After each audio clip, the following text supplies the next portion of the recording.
Hello friends, എല്ലാവർക്കും നമസ്കാരം.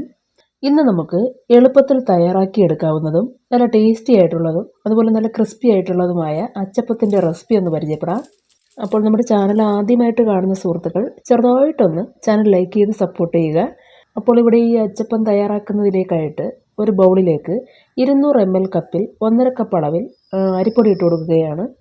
ഇത് വറുത്ത അരിപ്പൊടിയല്ല, സാധാരണ പച്ച അരിപ്പൊടി തന്നെയാണ്. ശേഷം ഇതോടൊപ്പം തന്നെ 1/4 കപ്പ് അളവിൽ മൈദ മാവ് ഇട്ട് കൊടുക്കുക. കൂടാതെ 2 ടേബിൾ സ്പൂൺ അളവിൽ പഞ്ചസാര നിങ്ങളുടെ താല്പര്യത്തിനനുസരിച്ച്, അച്ചപ്പത്തിന് എത്രത്തോളം മധുരം ആവശ്യമുണ്ടോ അതിനനുസരിച്ച് ചേർത്ത് കൊടുക്കുക. ഒപ്പം തന്നെ 2 നുള്ളു ഉപ്പ്, അതുപോലെ 1/2 ടീസ്പൂൺ എള്ള്. ഒടുവിലായിട്ട് അച്ചപ്പത്തിന് നല്ലൊരു കളർ കിട്ടുന്നതിലേക്കായി 1/4 ടീസ്പൂണിൽ താഴെ മഞ്ഞൾപ്പൊടി എന്നിവ ചേർത്ത് നന്നായിട്ടൊന്ന് മിക്സ് ചെയ്തെടുക്കുക.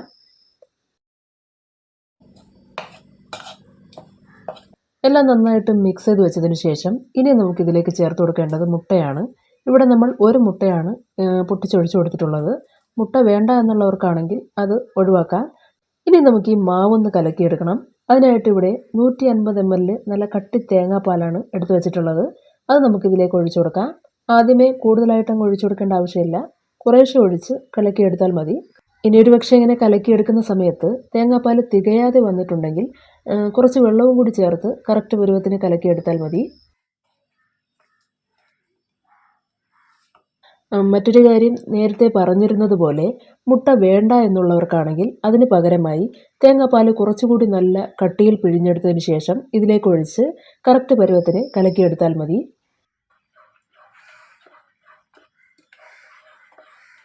അങ്ങനെ നമ്മുടെ അച്ചപ്പത്തിനുള്ള മാവ് റെഡിയായി കഴിഞ്ഞു.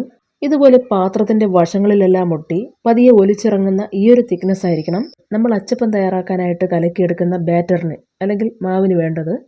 ശേഷം ഇതൊരു 15 മിനിറ്റോളം റെസ്റ്റിന് വയ്ക്കാം. ഈ സമയം കൊണ്ട് നമുക്ക് ഈ ഒരു അച്ചപ്പം തയ്യാറാക്കുന്നതിന് ആവശ്യമായ വെളിച്ചെണ്ണ ഒന്ന് ചൂടാക്കിയെടുക്കാം.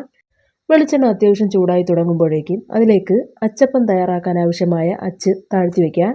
കാരണം അച്ച് ചൂടായാൽ മാത്രമേ മാവിൽ മുക്കിയെടുക്കുന്ന സമയത്ത് മാവ് അച്ചിൽ ഒട്ടിപ്പിടിച്ചിരിക്കുകയുള്ളൂ.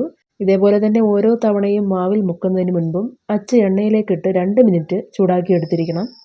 ഇനി ഇങ്ങനെ ചൂടാക്കിയെടുത്ത അച്ച് മാവിലേക്കൊരു 1/4 ഭാഗത്തോളം മാത്രം താഴ്ത്തുക. അച്ച് മുഴുവനായും മാവിൽ മുക്കിക്കളയരുത്. അങ്ങനെയാണെങ്കിൽ എണ്ണയിലേക്ക് ഇട്ട് കൊടുക്കുന്ന സമയത്ത് മാവ് അച്ചിൽ നിന്ന് വിട്ടുവരികയില്ല. ഇങ്ങനെ മാവടങ്ങിയ അച്ച് എണ്ണയിലേക്ക് ഇട്ട് കൊടുത്ത ശേഷം ഒരു 2 സെക്കൻഡുകൾക്കുള്ളിൽ തന്നെ നമുക്കിത് പതിയെ തട്ടി, ഈ അച്ച് പതിയെ തട്ടി മാവ് എണ്ണയിലേക്ക് വേർപ്പെടുത്തി ഇടേണ്ടതായിട്ടുണ്ട്. കാരണം കൂടുതൽ സമയം കഴിഞ്ഞാൽ മാവ് വളരെ പെട്ടെന്ന് വെന്ത് ക്രിസ്പിയായി പോകും. അങ്ങനെ വന്നു കഴിഞ്ഞാൽ നമുക്കിത് അച്ചിൽ നിന്ന് വേർപ്പെടുത്താൻ കഴിയാതെ വരും. അതുകൊണ്ട് അത് പ്രത്യേകം ശ്രദ്ധിക്കുക. അതുപോലെ ആദ്യ അവസാനം വരെ തീ ഒരു മീഡിയം ടു ലോ ഫ്ലെയിമിലായിരിക്കണം. അല്ലെങ്കിൽ മാവ് പെട്ടെന്ന് വെന്ത് അച്ചിൽ നിന്ന് ഇളകാതെ വരും. അത് ഒഴിവാക്കാനായിട്ട് തീ എപ്പോഴും അഡ്ജസ്റ്റ് ചെയ്ത് വെച്ച് വേണം നമുക്ക് ഈ അച്ചപ്പം തയ്യാറാക്കിയെടുക്കാൻ.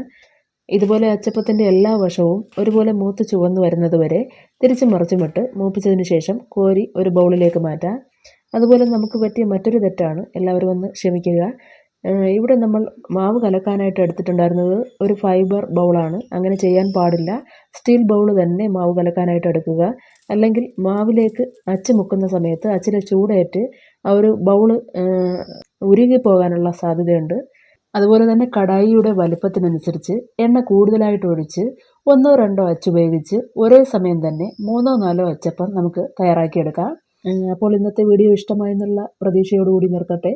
നന്ദി, നമസ്കാരം.